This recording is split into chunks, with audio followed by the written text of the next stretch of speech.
The transgender movement, now in every corner of American life, does not take a live and let live approach, but rather affirm or be punished.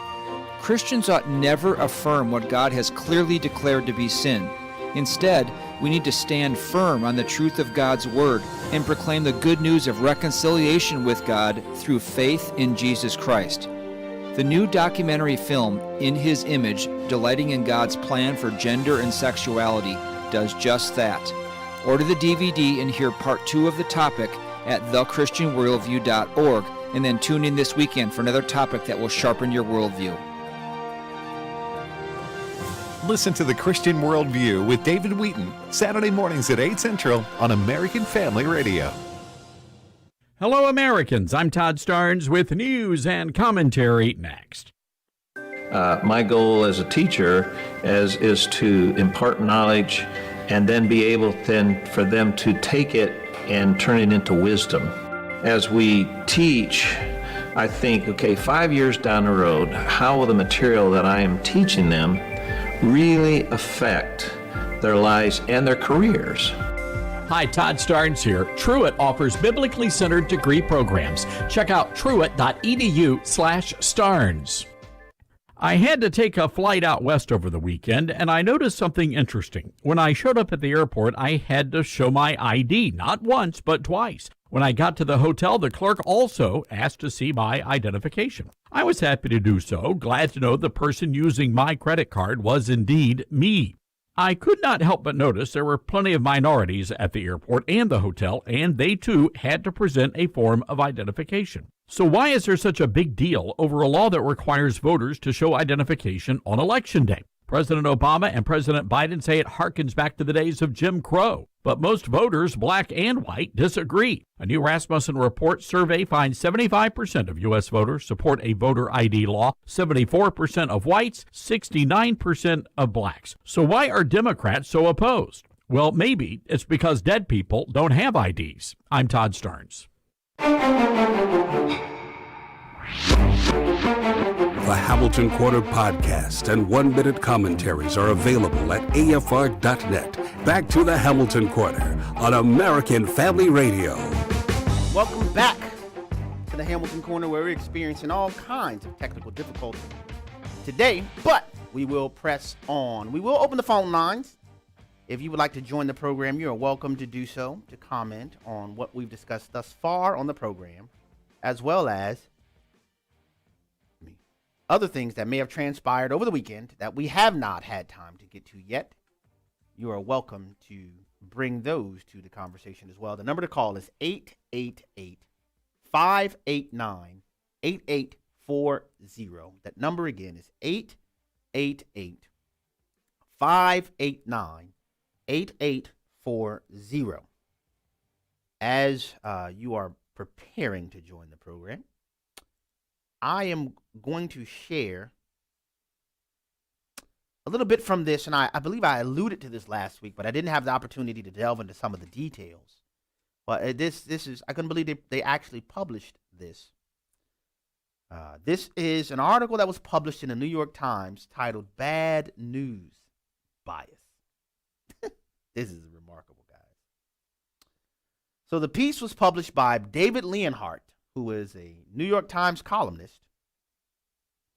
And he begins by discussing a man by the name of Bruce Sacerdote. Mr. Sacerdote is an economics professor at Dartmouth College.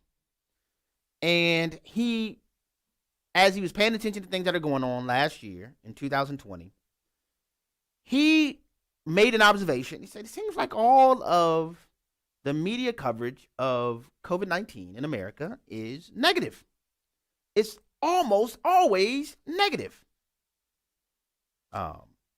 And he, as an economics professor, he was endeavoring to keep up with scientific journals and the data concerned. And he said, man, these media outlets that are reporting, they're not accurately reporting what the data actually says. So this led Mr. Sacerdote to garner the assistance of two other researchers, and they began building a database of COVID coverage from every national news network, from the left end of the political spectrum. You're talking about CNN, Politico, the New York Times, MSNBC, Fox News, all of them. Hundreds of sources in the U.S. and overseas. And the researchers crunched the numbers and analyzed the data, and some of you saying, I know what the conclusion was. Guess what they found? That Mr. Sacerdote's instinct had been right. They found that coverage by U.S. publications with a national audience was exponentially more negative than other sources of reporting. Nearly 87% of the U.S. national coverage of COVID was negative, compared to just 51% of international media outlets' coverage of COVID-19. Only 51% of the international media outlets' coverage was negative. 87% of U.S. national news coverage was negative. Only 53% in U.S. regional media was negative concerning COVID. And only 64% of scientific journals' discussions of the issue was negative.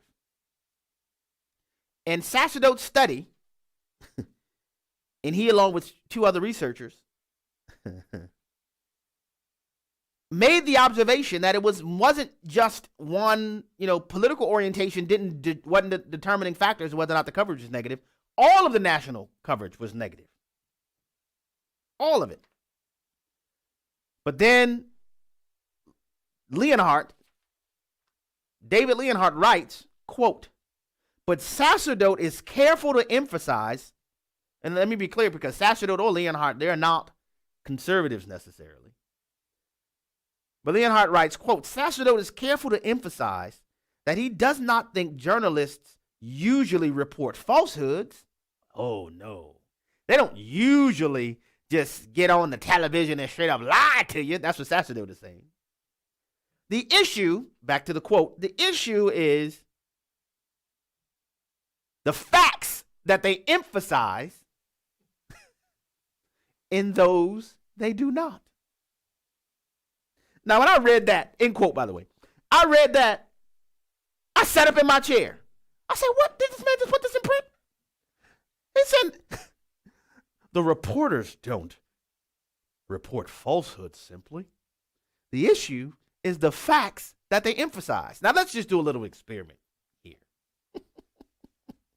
If I'm telling you a story and purporting the story to be true, and I emphasize some facts in the story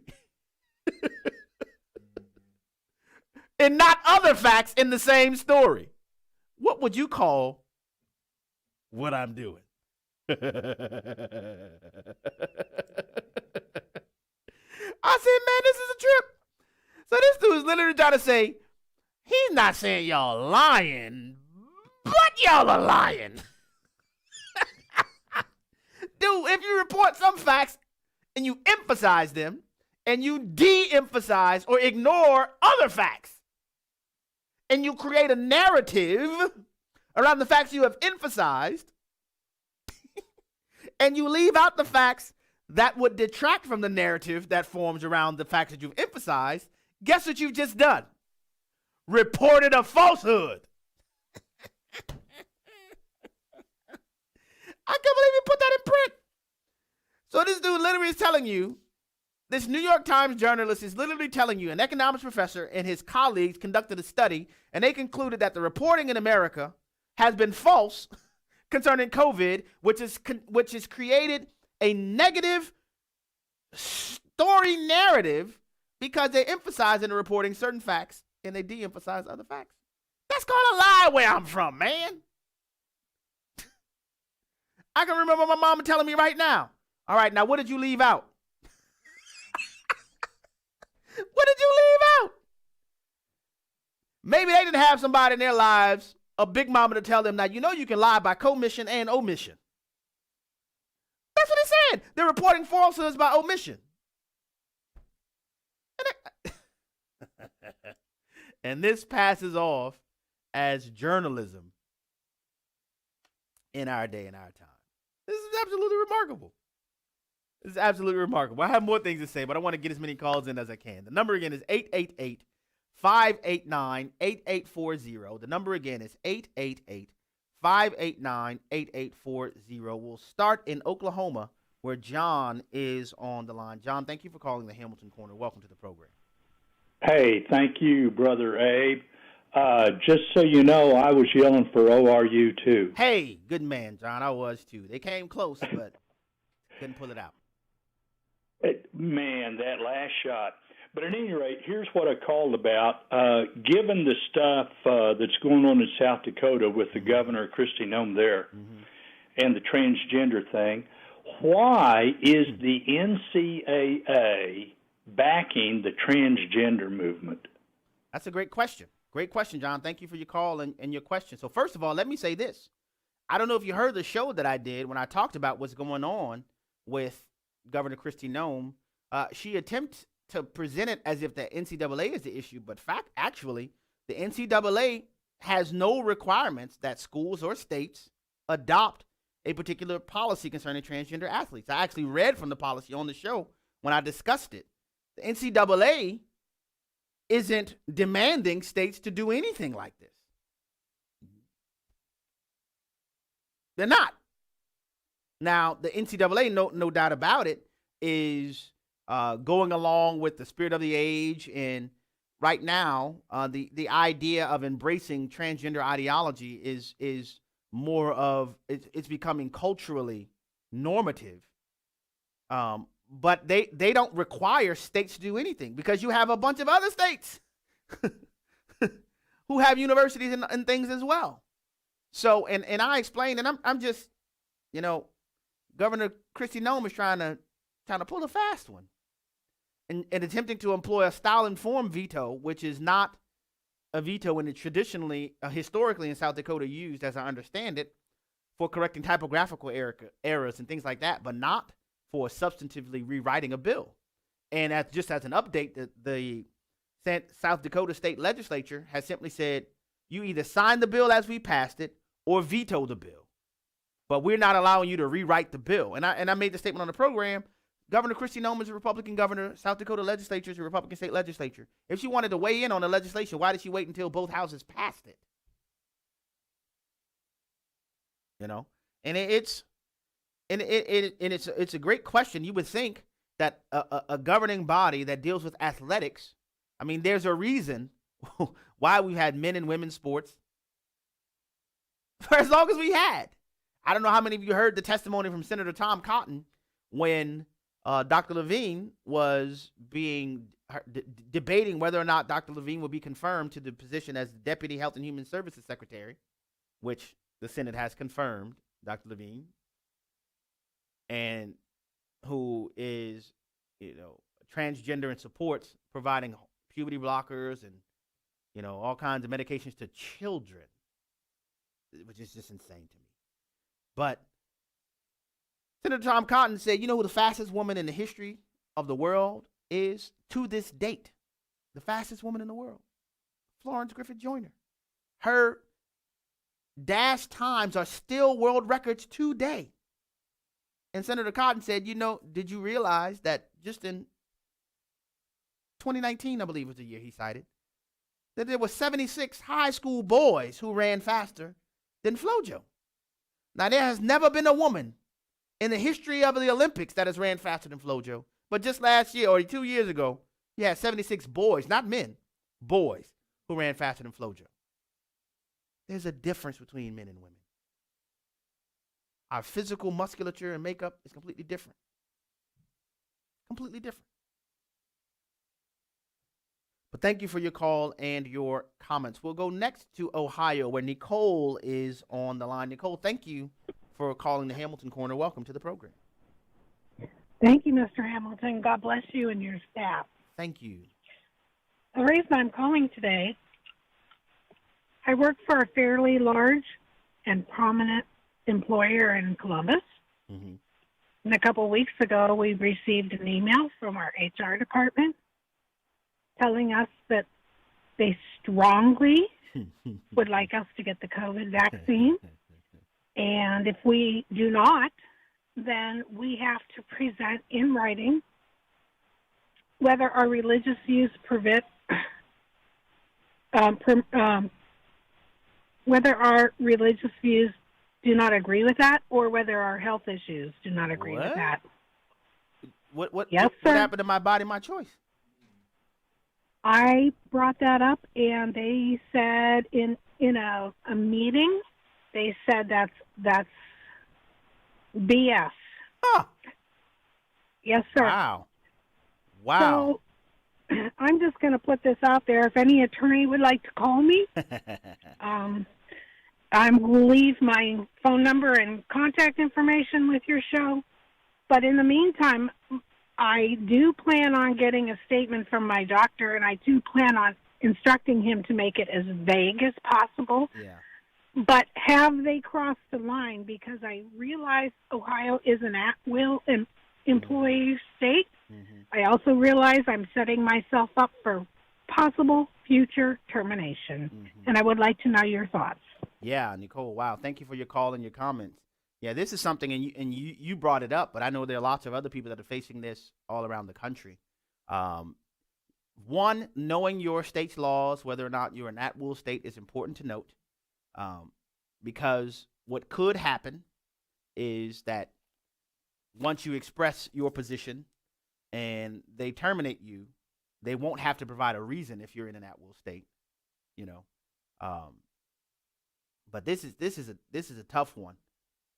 Not tough because it's difficult in terms of complexity. I'm thinking about you facing this with your employer, and this is something that other people are going to see, you know. And this is one of the reasons I've been saying repeatedly, in our local church and other places, man, we need each other as the body of Christ, because if you take a stand on an issue like this, and I would encourage you to consider, not to do it, but to consider whether or not you wanted to provide some alternative sources, documentation of concerns being expressed about the vaccines that you may want to include in your response. But when you take a stand like this, we have to count the cost and be aware of the potential consequences. I do think your willingness to consult an attorney is prudent, because this very well could be line crossing depending on the laws in your particular state. I don't know all of the laws of the state of Ohio, but I'm going to do some digging, and I may have some additional things I come out and share. But these are the times that we're living in, man. These are the times that we're living in, and in addition to those things I said, I certainly will lift you up in prayer, especially facing the decision you have before you right now. The views and necessarily reflect those of the American Family Association or American Family Radio. Faith, family, freedom. American Family Radio. As a federal or